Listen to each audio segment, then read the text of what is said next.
Tonight, our special transmission as the Israeli military unleashes a dog at a 4-year-old Palestinian boy during an arrest operation. Assalamu alaikum and good evening. This is Muslim News Canada on Muslim Network TV. I'm Zahra Sayed. Today is the 125th day since Israel started indiscriminately targeting Palestinians.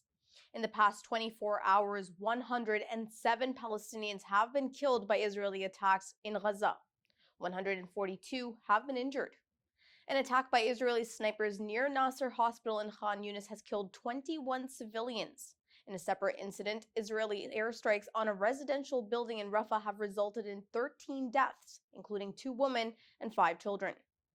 The Palestine Red Crescent Society reports excessive damage to Al-Quds Hospital in Gaza from Israeli tank fire. Israeli settlers are storming Palestinian villages in the West Bank. The toll from Israel's war on Palestine is staggering. At the time of writing, 27,947 Palestinians have been killed. 8,000 Palestinians are presumed dead under the rubble. Israel's revised death toll from Hamas's attacks stands at 1,139. Israeli forces have reportedly unleashed an attack dog on a 4-year-old Palestinian boy in the northern occupied West Bank. The Defense for Children International Palestine, a children's rights organization, says the attack occurred during an arrest operation in Balata refugee camp. The military dog barged into the Hashash family apartment and viciously attacked the boy, ripping his clothes and inflicting severe injuries. The dog made frightening sounds while biting Ibrahim. The boy was left covered in blood. Despite the mother's attempts, the dog continued its assault until Israeli forces intervened. Ibrahim was rushed to Rafidia Hospital for treatment. He now awaits plastic surgery.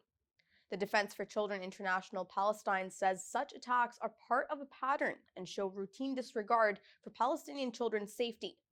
The organization has documented 4 cases last year where Palestinian children were attacked by Israeli military dogs. The victims include a 13-year-old boy in Tulkaram, a 14-year-old girl in Jenin, and 2 siblings aged 8 and 12 in Tubas.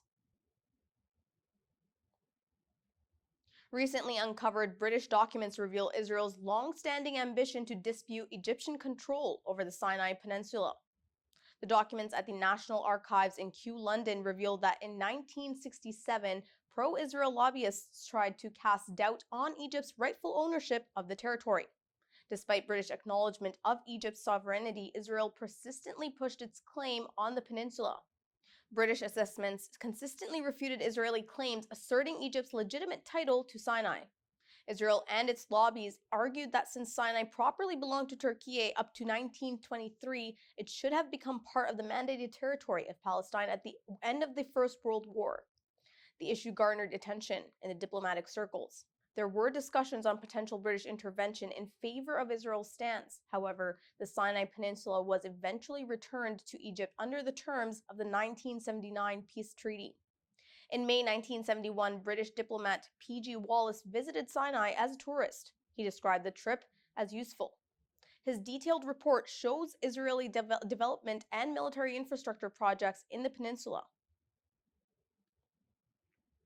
South African President Cyril Ramaphosa is calling for a permanent ceasefire in Gaza and a 2-state solution to end violence in the region.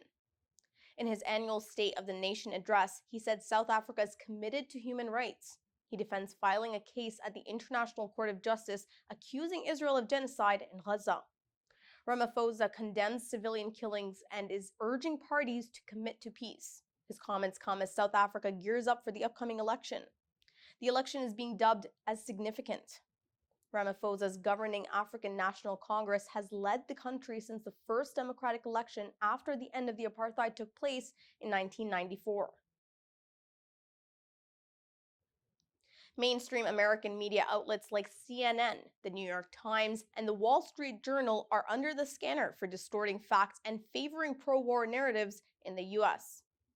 British newspaper The Guardian recently reported that CNN has systematically distorted its coverage of Israel's war on Palestine. It says the US-based network has skewed coverage towards Israeli interests and limited Palestinian perspectives. False reports like Hamas beheading Israeli babies persist despite being debunked. The report says CNN's Jerusalem bureau sends its coverage to Israeli authorities for approval before it is broadcasted. Two recent stories in the New York Times and the Wall Street Journal have dehumanized Muslims and painted them as a security threat. Israel's war on Palestine has illustrated the urgent need to support independent, unbiased media.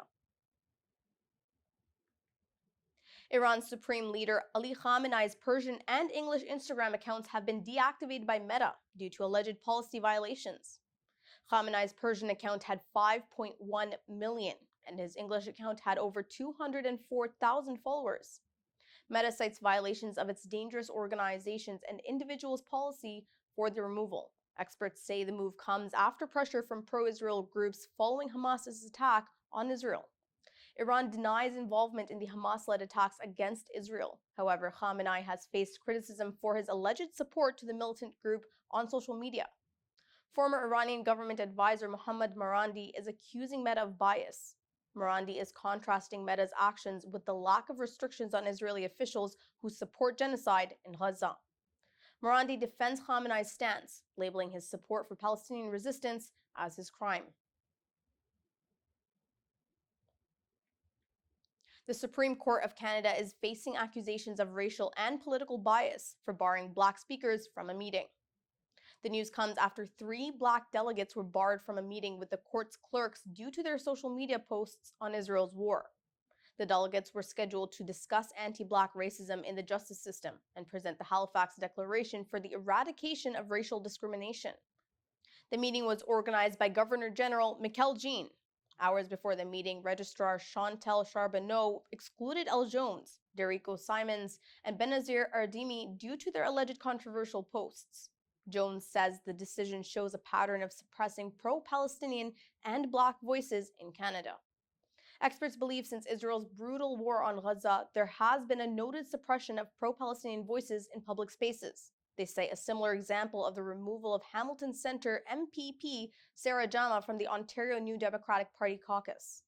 They also cite the example of the expulsion of Toronto Metropolitan University students from work placements at the Ontario Court of Justice.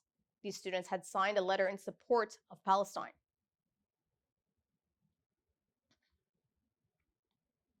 "12 Middle Eastern countries are requesting the international governing body of association football to suspend Israel from international competitions. The letter, signed by associations from Palestine, Saudi Arabia, Qatar, and the UAE, amongst others, was sent to the FIFA members. It accuses Israel of war crimes and urges a united front to isolate Israel's football association. The letter is initiated by Prince Ali bin Al Hussein of the West Asian Football Federation. The federations say Israel's indiscriminate war has led to a humanitarian crisis in Gaza, with a high death toll, severe food insecurity, and mass displacement. The move comes amid Israeli pleas to separate politics from sports.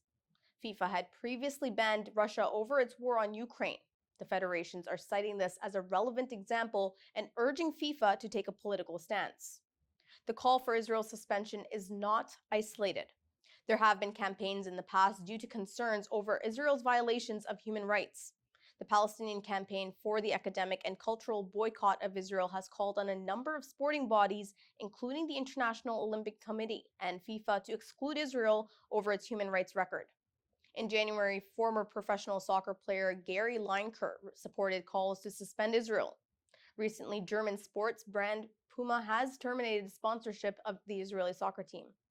Thank you for watching. Our news is produced by Muslim Network TV, which is a not-for-profit organization. We need your support for donations. Please scan the QR code on our broadcast or visit muslimnetwork.tv to donate now, so we can continue to amplify the voices of Muslims in Canada and abroad. Assalamu alaikum.